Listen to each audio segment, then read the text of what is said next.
Hello, good morning. It is Sunday.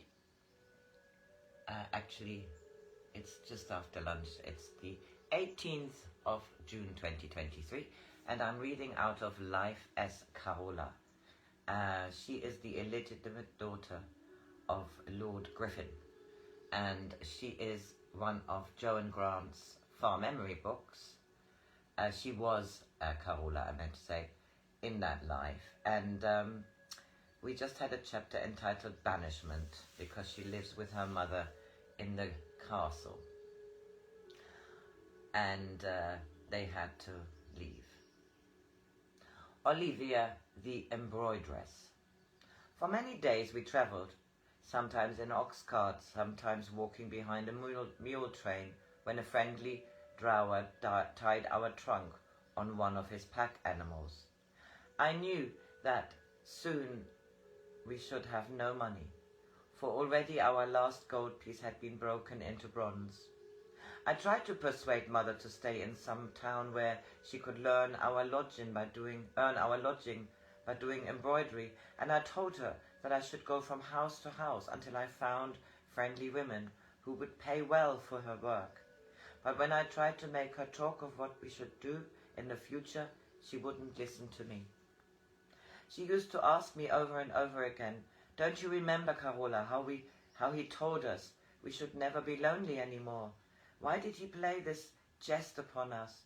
Was the Spanish woman an enchantress who poisoned him with love potions and put the waters of forgetfulness into his wine? Perhaps she is very beautiful and has so filled his heart that there is no corner of it that we can claim. She is there now, Carola, sleeping in the great bed of the griffin in which you were conceived." Though I tried to comfort her, I couldn't call her back into the sun. I never believed that it was my father who drove us away. I felt sure it was Donna Isabella who had twisted his message. Sometimes I saw a solitary horseman galloping after us down the long wide road, and I thought that it was a messenger sent to summon us back to the castle, or even that it was my father himself who had come to find us. But the horseman never drew rein, and we went on our journey alone. I think mother was ill, though she had no fever, for quite often she talked about the house in Perugia, as if we had already lived there. Orlando was waiting for us when we reached Perugia. The rooms were sweet with bloom blossoms and flowering almond, because he knew I loved them, and through the window I could see a smooth lawn sprigged with flowers, such as our great painters spread beneath the feet of their goddesses. He had thought of everything for our happiness. In the courtyard there was a white mare, caparisoned in scarlet, and he was going to teach you to ride on her, so that he could take you hawking with him in the autumn. He had brought you a husband for Mimetta, so there should be more puppies for you to play with. And he said that even if they tore the tapestries, he would not be angry, for it was all ours. There were scented tapers and high silver sconces to light me to bed. My skin looked very white against the red coverlet, the red he loves, the red that is vivid as sunlight shining through wine. As I lay listening for my ardent lover, I used to hear the fountain whose living water echoed the nightingales. There was a magnolia tree under my window, and its buds, smooth as closed eyelids, bemused us on summer nights. I used to hear her crying in her sleep. When she would wake and lie staring up at the ceiling, her eyes wide open, but with no outward vision, she would describe her own life as if she were telling me a story. I thought him more than mortal, Carola. I was 15, Olivia the embroidress. I had been late in finishing a doublet, and when his body servant came to fetch it, there was a little square of embroidery on the left sleeve still unfinished. I dared not say that it was not ready, for I might have been punished, and I hoped it would pass unnoticed in the candlelight. I waited till the household was asleep, and then I crept down to the little room next to his own where his clothes were kept. The doublet was not there, so I realized he must have dismissed his servant before going to bed, then that it would be in his room. I knew his dogs would be with him, and that they guarded him well.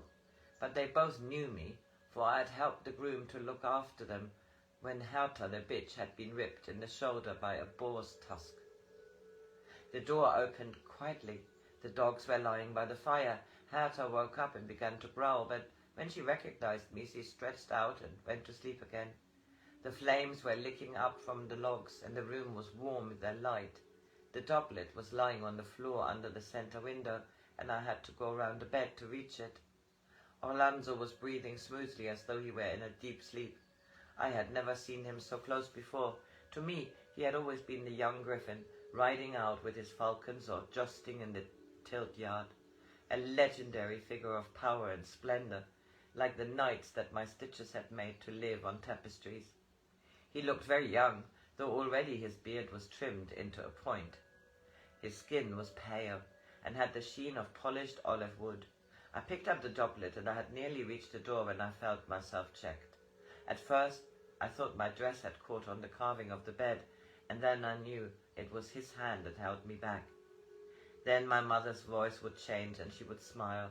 It seemed that she had slipped from the sorrow of the present into a happier past. I shall always remember the gentle mockery in his voice as he said, "I was dreaming that I sat alone in the banqueting hall. Drowsy with wine, I stared up at the ceiling, which was painted in my grandfather's time, and though how melancholy was my fate, which decreed I must sit alone under the fond eyes of goddesses and the amorous glances of delectable cherubs. Then I noticed that a little Pan, who piped the melody to which they danced, was beckoning to me, and I found myself one with a painted company.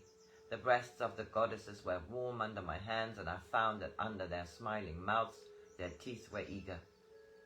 The most fair among them, I think she was Athena, was about to surrender to me the most secret, and yet the most obvious of her delights, when you must come into my room and wake me up, make me discover myself to be crouched, not in the arms of goddess, but upon a mattress stuffed with goose feathers, a melancholy ending to a muse which was fathered by the mind of a poet, and suckled by 2 flagons of my best Falnerian. Come closer, so that I can see you.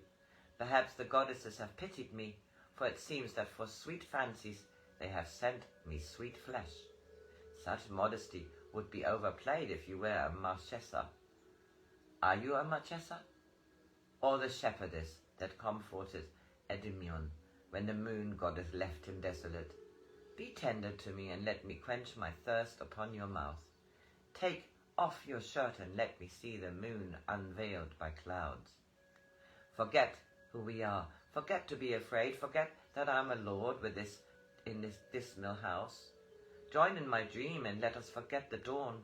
We mortals act our melancholy parts and strut and smile and lust and fight and die, thinking ourselves the last reality. Let me play Adam to your willing Eve, and forget the serpent of the commonplace that poisons all our days. Listen, the song that men think nightingales are cherubs singing, amorous and glad to watch ourselves as their apt pupils. Your hair is like a veil that shields me from the harsh light of my thoughts, which walk with me through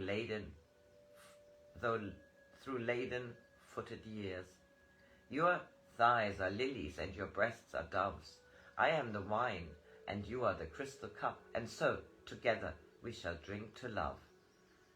Sometimes this memory would warm her heart, as if once more she lived it in its reality. At last her voice would fall away into silence, and she would sleep, folded in peace. Okay, the next chapter is The Shining One.